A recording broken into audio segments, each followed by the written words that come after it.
Welcome back Mallu story world. കഥ അനുരാഗം part 9. അവതരണം ഷെറിൻ നൗഷ. ഗൗരി റോഷൻ്റെ അടുത്തു നിന്നും ആരതിയെ തൻ്റെ വശത്തേക്ക് മാറ്റി നിർത്തി. റോഷ, ഞാൻ ആരതിയെ കൂട്ടിക്കൊണ്ടു പോവാൻ വേണ്ടി വന്നതാണ്. അതിന് മുടക്കം നിൽക്കുന്നത് ആരായാലും അവരോടെനിക്ക് എതിർത്ത് നിൽക്കേണ്ടി വരും.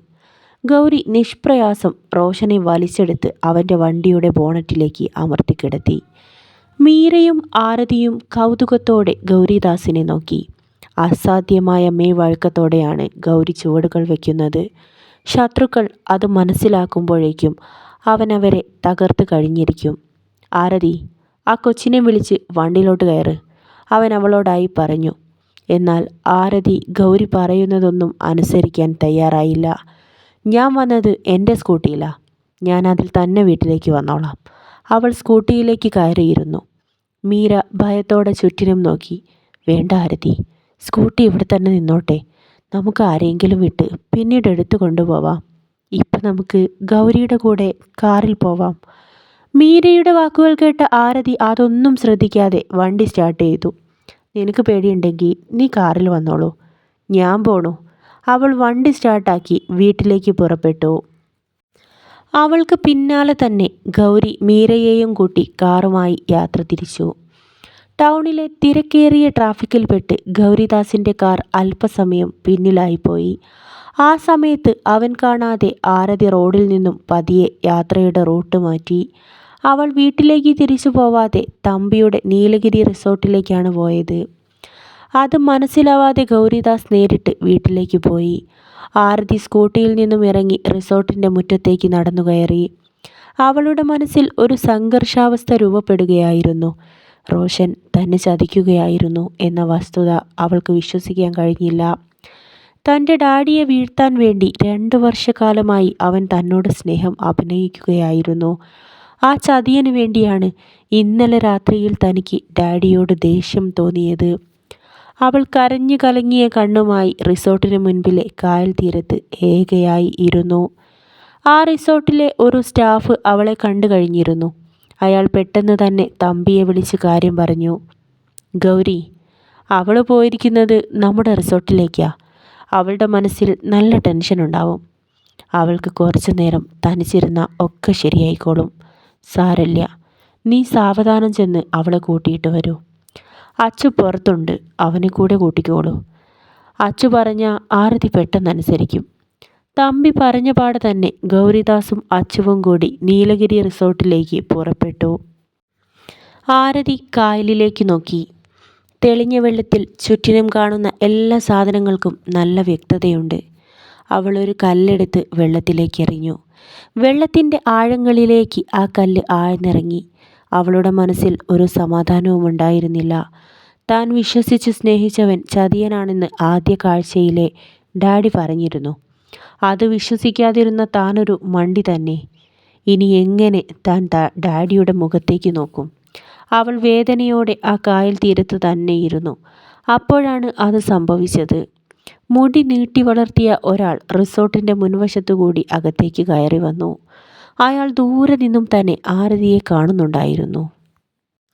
ഉടനെ തന്നെ അവൻ ഫോണെടുത്ത് പിള്ള സാറിനെ വിളിച്ചു.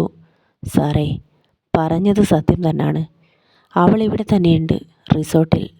ഞാൻ എന്തു ചെയ്യണം? പിള്ളയുടെ മുഖത്ത് പ്രതികാരത്തിൻ്റെ അഗ്നി ആളിപ്പടർന്നു. വിക്രം, നീ അവളെ തീർത്ത് കളഞ്ഞേക്ക്.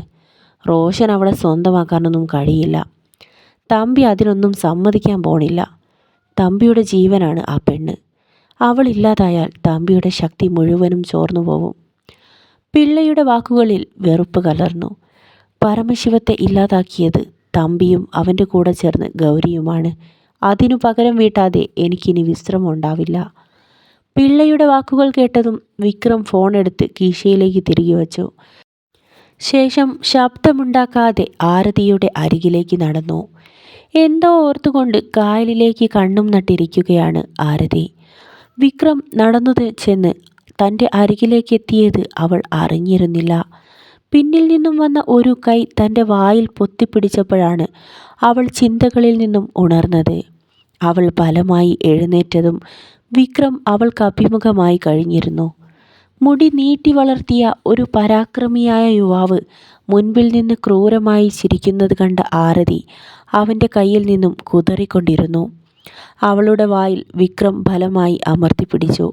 അപ്പോഴാണ് ഗൗരിദാസും അച്ചുവും അവളെ ശ്രദ്ധിക്കുവാനും കൂട്ടിക്കൊണ്ടു പോവാനും വേണ്ടി റിസോർട്ടിൻ്റെ മുൻവശത്തേക്ക് എത്തിച്ചേർന്നത്. വിക്രം ആരതിയുടെ കഴുത്തിൽ ഷാളിട്ട് വരിഞ്ഞു മുറുക്കി. ശ്വാസമെടുക്കാൻ കഴിയാതെ അവൾ പിടയുകയായിരുന്നു. മുന്നോട്ട് നടന്നു വന്ന ഗൗരിദാസ് ആ കാഴ്ച കണ്ട് നടുങ്ങി. ഡാ! അവൻ വിക്രമിനടുത്തേക്ക് ശരവേഗത്തിൽ കുതിച്ചു. തൊട്ടു മുൻപിൽ ഗൗരിദാസിനെ കണ്ടതും വിക്രം ഒന്ന് ഭയന്നുപോയി. തൻ്റെ മുതലാളിമാരായ അശോകൻ സാറിൻ്റെയും പിള്ളച്ചേട്ടൻ്റെയും ഇളയ അനിയനും റൗഡിയുമായിരുന്ന പരമശിവത്തെ കുത്തി കൊലപ്പെടുത്തിയ ആളാണ് ഗൗരിദാസ്. അത് വിക്രമിന് അറിയാമായിരുന്നു. ഗൗരിയുടെ കയ്യിൽ തന്നെ കിട്ടിയാൽ തന്നെ അവൻ കൊന്നുകളയുമെന്ന് വിക്രമിന് തോന്നി. അലറിപ്പാഞ്ഞ് ഗൗരിയും അച്ചുവും തൻ്റെ അടുത്തേക്കെത്തിയതും വിക്രം ആരതിയെ കായലിലേക്ക് എടുത്തെറിഞ്ഞു. ശേഷം റിസോർട്ടിന് പുറകുവശത്തേക്ക് ഓടാൻ തുടങ്ങി. അച്ചുവേട്ടാ, ആരതിയെ രക്ഷിക്ക്! ഗൗരി അച്ചുവിനോടായി പറഞ്ഞുകൊണ്ട് വിക്രമിന് പിന്നാലെ പോവാൻ തുടങ്ങി. ഗൗരി, എനിക്ക് നീന്താൻ അറിയില്ലടാ. ആരതി വെള്ളത്തിനടിയിലേക്ക് താഴ്ന്നു പോകുന്നു. അച്ചു ഗൗരിയെ പിടിച്ചു നിർത്തി. ഗൗരി, താൻ ആദ്യം ആരതിയെ രക്ഷിക്ക്, ഞാൻ അവൻ്റെ പിന്നാലെ പോവാം. അച്ചു വിക്രമിൻ്റെ പിന്നാലെ പാഞ്ഞു ചെന്നു. ഗൗരി പിന്നീടൊന്നും ചിന്തിച്ചില്ല. അവൻ ഓടി വന്ന് കായലിലേക്ക് എടുത്തു ചാടി. കരയ്ക്കടുത്ത് തന്നെയാണ് ആരതി മുങ്ങി താഴുന്നത്. അവൾക്ക് നീന്താൻ അറിയില്ലേ? അടിയിലേക്ക് ആഴ്ന്നു പോകുന്ന ആരതിയെ അവൻ വാരിയെടുത്ത് തുഴഞ്ഞു പൊങ്ങി വന്നു. ഗൗരിദാസ് ആരതിയെ പൊക്കിയെടുത്ത് കായലിൽ നിന്നും പതിയെ പുറത്തേക്ക് കയറി. പച്ച വിരിച്ച പുൽമെത്തയിലേക്ക് അവൻ ആരതിയെ കൊണ്ടുവന്ന് കിടത്തി. ഗൗരി കായലിലേക്ക് ആരതിയെ രക്ഷിക്കാനായി ചാടിയപ്പോൾ അച്ചുവേട്ടൻ വിക്രമിൻ്റെ പിന്നാലെ റിസോർട്ടിൻ്റെ പുറകുവശത്തേക്ക് ഓടിപ്പോയിരുന്നു. മരണവെപ്രാളത്തിൽ ഓടിയ വിക്രമിനെ അച്ചുവിന് പിടിക്കാൻ കഴിഞ്ഞില്ല. അയാൾ നിരാശനായി ഗൗരിദാസിൻ്റെ അരികിലേക്ക് മടങ്ങിയെത്തി. ഈ സമയം ഗൗരി ആരതിയെ ആ പുൽത്തകിടിയിലേക്ക് കിടത്തുകയായിരുന്നു. അവൻ ബോധം മറിഞ്ഞു കിടക്കുന്ന ആരതിയുടെ മുഖത്ത് പതിയെ തട്ടി വിളിച്ചു, ആരതി. എന്നാൽ അവൾക്ക് ഒരനക്കവും ഉണ്ടായിരുന്നില്ല. അവൻ പതിയെ ആലില പോലെ മൃദുലമായ അവളുടെ വയറ്റിലേക്ക് തൻ്റെ കൈകൾ എടുത്തു വച്ചു. പതിയെ മൃദുവായി ഗൗരി അവളുടെ വയറ്റിൽ അമർത്താൻ തുടങ്ങി. ആരതിയുടെ വായിൽ നിന്നും കുറേശ്ശെയായി വെള്ളം തികട്ടി വരാൻ തുടങ്ങി. അച്ചു അവരുടെ രണ്ടുപേരുടെയും അരികത്ത് വന്നിരുന്നു. ഗൗരി, ആരതിക്ക് ശ്വാസമില്ലടാ, അവൻ വെപ്രാളത്തോടെ പറഞ്ഞു. ഗൗരിദാസ് ഒരു ഞെട്ടലോടെ അവളുടെ മൂക്കിൻ്റെ അറ്റത്ത് വിരൽ വച്ചു നോക്കി. ശരിയാണ്, അച്ചുവേട്ടൻ പറഞ്ഞത് ശരിയാണ്, ഇവൾക്ക് ശ്വാസമില്ല. അനുരാഗം കഥയുടെ ഈ ഭാഗം ഇവിടെ അവസാനിക്കുന്നു. അടുത്ത പാർട്ടുമായി ഞാൻ ഉടൻ തന്നെ വരുന്നതാണ്.